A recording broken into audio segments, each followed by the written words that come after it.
السلام علیکم۔ یہ میرا یوٹیوب چینل ہے اور یہ کہانی ایک بد نصیب عورت کی ہے۔ شروع زمانے میں ویزے کی شرائط اتنی سخت نہ ہوا کرتی تھی۔ انڈیا اور پاکستان سے بآسانی برطانیہ کا ویزا حاصل ہو جاتا تھا۔ پاکستان کو وجود میں آئے ایک عشرہ ہوا ہوگا جب میری نئی نئی شادی ہوئی تھی۔ میرے جیٹ کو برطانیہ کی شہرت مل گئی تھی اور وہ یہاں بزنس کرتے تھے۔ انہی کی کوششوں سے میرے خاوند اور ان کے چچا داد امین کو، جو میرے شوہر کے دوست اور ہم عمر بھی تھے، برطانیہ کا ویزا مل گیا اور وہ اپنے بڑے بھائی فہیم کے ساتھ بطور بزنس پارٹنر قیام پذیر ہونے کو لندن آ پہنچے۔ میرے جیٹ کا بزنس اچھا جا رہا تھا اور وہ دولت کمانے میں لگے ہوئے تھے۔ امان کو جب رقم کی ضرورت ہوتی وہ دے دیتے کہ چھوٹا بھائی ہے، یہاں گھوم پھر لے اور خوش رہے۔ میرے جیٹ بہت سیدھے سادے اور محنت کش آدمی تھے، مگر میرے جیون ساتھی اور دیور امان کچھ رنگین مزاج تھے۔ سونے پر سہاگا امین جو غیر شادی شدہ تھے، وہ کچھ اور زیادہ ہی شوقین مزاج تھے۔ ایک روز ان کی ملاقات اپنے ایک کلاس فیلو منصور سے ہو گئی۔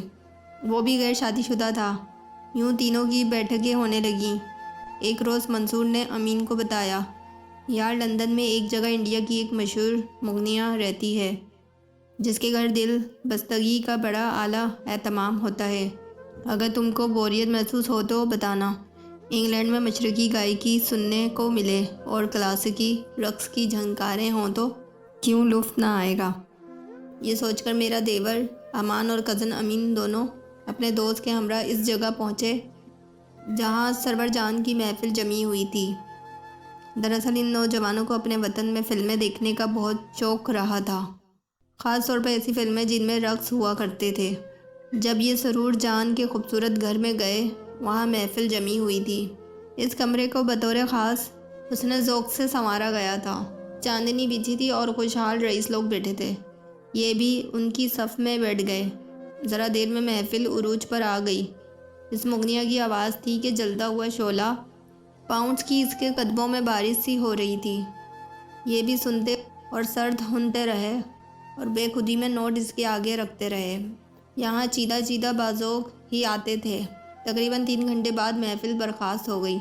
ایک ایک دو دو کر کے سب گانا سننے کے شوقین چلے گئے، مگر امین اور امان اپنی جگہ بیٹھے رہے، جیسے کسی نے سحر کر کے ان کو منجمد کر دیا ہو۔ ایسی جگہ وزٹ کا یہ ان کا پہلا موقع تھا۔ ان کو وہاں کے آداب محفل کا بھی پتہ نہیں تھا۔ چاہتے تھے مغنیہ سے زبانی اس کے فن کی تعریف کریں۔ آخر وہی ان کے پاس آئی۔ امان کو کچھ نہ سوجھا تو بولا، آپ بہت خوبصورت ہیں۔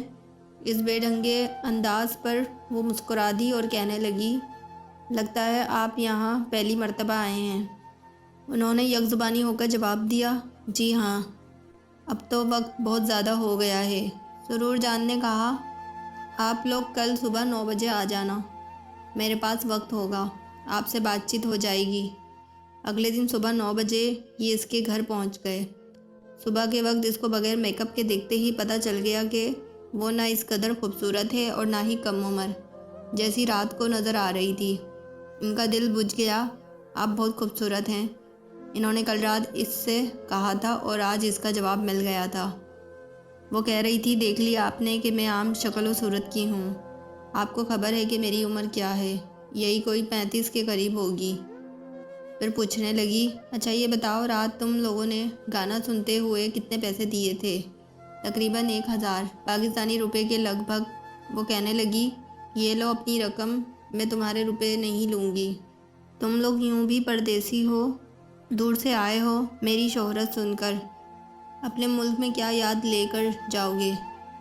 ان دونوں نے بہت انکار کیا، مگر اس اللہ کی بندی نے وہ رقم ان کو تھما ہی دی۔ اس نے پاکستان کے بارے میں بہت سی باتیں پوچھیں۔ اب یہ حیران تھے کہ یہ کیسی مغنیہ ہے جو گھر آئی مایا کو لٹا رہی ہے۔ ایسا واقعہ تو ہم نے کبھی نہ سنا تھا۔ ان کے چہروں پر حیرت دیکھ کر وہ بولی، بیٹا تم لوگ کیوں غلط راستے پر قدم اٹھا رہے ہو؟ اگر تم میرے حالات جان لو تو کبھی اس غلط راہ کا رخ نہ کرو۔ اس عورت کے منہ سے بیٹا کا لفظ سن کر ان کو بہت برا لگا۔ ایسا محسوس ہوا جیسے کسی نے ان کے جسم سے بجلی کا تار لگا دیا ہو۔ ان کے احساسات ان کے چہروں سے متراشہ تھے۔ وہ ان کے دکھ کو محسوس کر چکی تھی۔ کہنے لگی، برا مان گئے، اٹھ کر جانے لگے ہو اس لیے کہ میں ایک غلط جگہ سے ہوں جس سے معاشرے کے شرفا نفرت کرتے ہیں، لیکن سینکڑوں لوگ میرا ناچ گانا دیکھتے اور سنتے ہیں، اپنا قیمتی وقت اور روپیہ برباد بھی کرتے ہیں۔ لیکن کل رات مجھے پہلی بار یہ دیکھ کر بہت دکھ ہوا کہ تم جیسے کم سن لڑکے بھی آ جاتے ہیں، وہ بھی میرے ہم وطن۔ ابھی تمہاری عمر ہی کیا ہے، نہ جانے کیوں تم اس راہ پر چلے آئے ہو۔ یہ تو تباہی کی جگہ ہے جہاں فن کے پس پردہ اور بھی بہت کچھ ہوتا ہے۔ اس کی نصیحت ان کو بری لگی۔ امان بولی پڑا، میڈم ہم وعظ سننے نہیں آئے تھے، چلو اٹھو امین۔